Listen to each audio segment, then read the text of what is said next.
Hey, this is Tissy Zapata again. It's Monday evening once again. Thanks for joining me. I've got 10 ways to start your story. That's what I'm going to be talking about today. But I just want to say shout out to all of you who've got in touch with me and who've posed questions. If I haven't got back to you yet, I will be getting back in touch. I'll be getting in touch with you in the next couple of days, answering your questions where possible or pointing you in the right direction where you can get the information that you're looking for. So thanks for that. Thanks for the interaction. It's always great. Hi Charlene, thanks for joining. So today we're going to look at 10 ways to start the story, your story. I know that sometimes it's difficult to start a story, and the whole idea of starting a story is trying to hook your readers in from the word go. From the first paragraph, you need to hook your readers in, because if people find it boring, they're just going to leave and they won't come back. Hi Cherry, thanks for joining. Hiya. Okay, so first of all, the first point is you need to really draw your readers in. So whatever method you use, hi Moira, thanks for joining. Whatever method you use, you need to make sure that you draw your readers in. Thanks. Hi, greetings from Zambia. Thanks. So number 2, start with some action. Have your characters interacting, have them driving to a point if it's relevant to your story. Have something that's really important aspect of your story, and get your characters doing that from the very beginning, and it'll draw your readers in, because they'll want to know where are they going, why are they going there, or why are they doing whatever it is that they're doing. So you must make sure that your main character is doing something important to the story. Begin with dialogue. Now, when I say begin with dialogue, don't have like screens and screens of dialogue. You just need to have a conversation where 2 people are interacting, could be part of your action. 2 people are interacting, they're stating something, and it sets the tone of the book, it sets the setting, it gives the reader a little bit of insight into what's about to happen. So you can start with dialogue between your characters. And the other thing is, I know sometimes you really try really hard to get a really good hook to get your readers in. But if it's too big of a hook, it's very difficult for you to live up to that later on in the story. It's just like, I don't know if any of you watch X Factor or Britain's Got Talent or America's Got Talent, any of those shows. And they have a really good contestant in the beginning that sings their heart out. They've got all the action in there. They've done their choreography. Everything's just perfect. And they often say, well, where do they go from here? Because it's really, really difficult for somebody who's opened on such a high level. It's very difficult to keep up. Or you can even look at the Olympics, for example. For example, if you look at some of the really new Olympians who come and they start off really, really strong, and perhaps they have a really good finishing time. Maybe they run 100 yards in 100 meters in I don't know, in 5 seconds or something.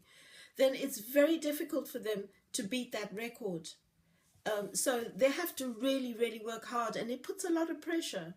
And when you're starting out writing, you want to perhaps save that big thing for the climax, for your action paragraphs, or your action your action chapters in your book, depending on what you're writing. If you're writing a novel, it'll be chapter. If you're writing a short story, it will be perhaps in your middle paragraphs.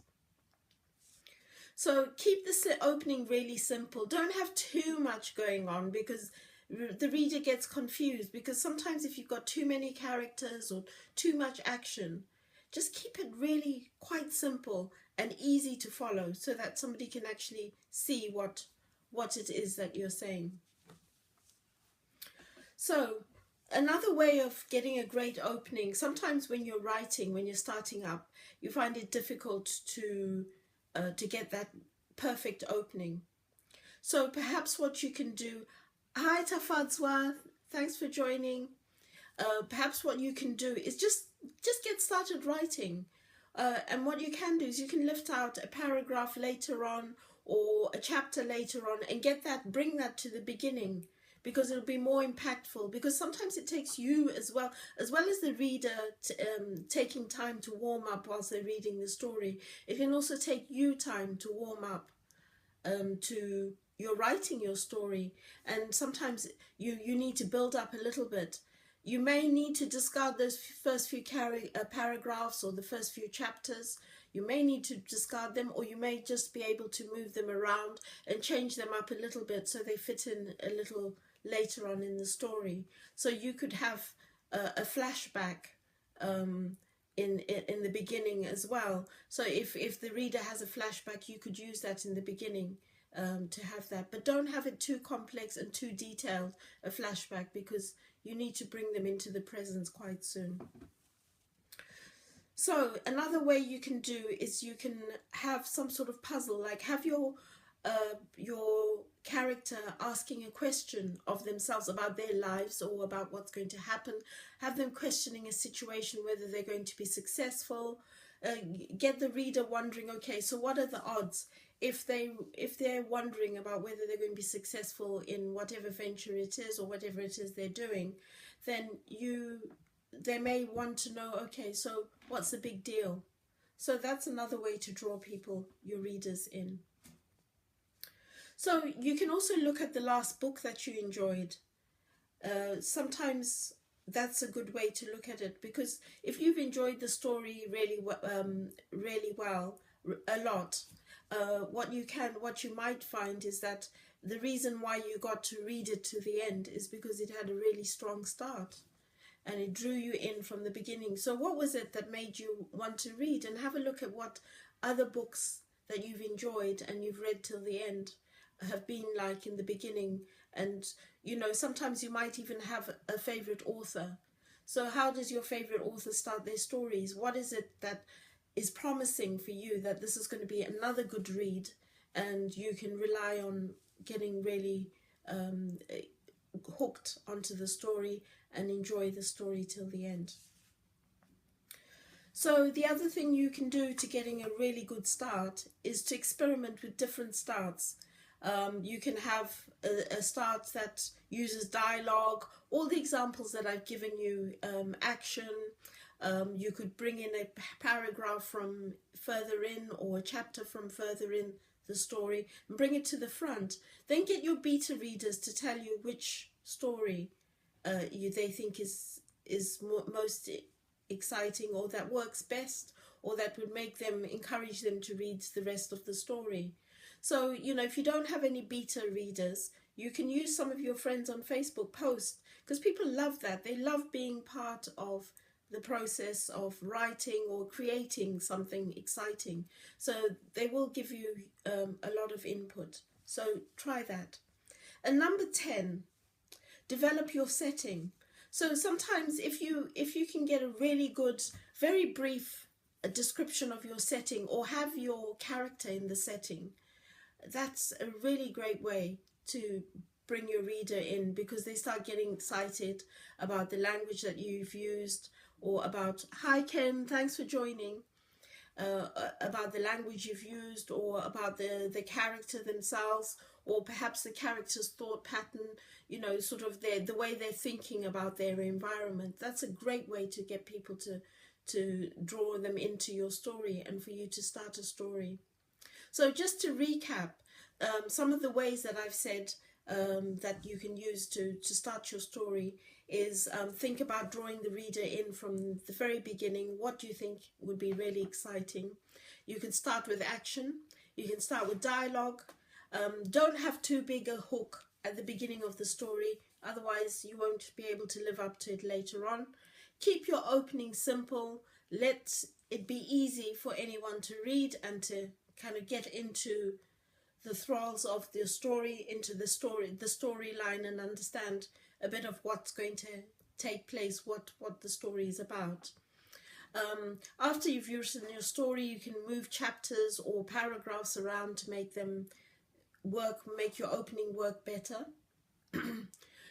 You can open with a question or a puzzle that your main character is trying to solve, or even what the narrator is questioning. Look at any past books that you've enjoyed reading. What was particularly good about the opening that drew you in and got you to read the story to the end and made it enjoyable or exciting, or turned it into a page turner. Number 9, experiment with a few different openings. So you could try all the ones that I've mentioned, the dialogue, the action, moving paragraphs around, or just a setting, and see what your beta readers or your friends, what they think. And there have got to be people who you know would want to read or who are interested in reading. That's another thing. We'll have a section on picking beta readers and how to decide who should be part of your group. If you're interested in getting their opinions. It's a bit like having a focus group, but the process will be slightly different. And number 10, develop your setting. So that's it for today. 10 quick steps to get you started. I really hope you're starting your stories now. And once again, I just want to say thank you very much to everybody who's reached out with questions, comments. All the interaction is really great, and I'm enjoying presenting you with all this information, and I hope that perhaps you're going to ask for the information that you find you'd like me to present in one of these. And I think somebody's been talking about poetry, been asking me about poetry, so we're going to have a look at that soon. If I haven't got back to you with regards to any questions you had, I will be getting back to you soonish, in the next couple of days. And just thank you all for watching, and I'll see you next week. If I've got anything juicy, as usual, I'll post it during the week. Thanks. Bye.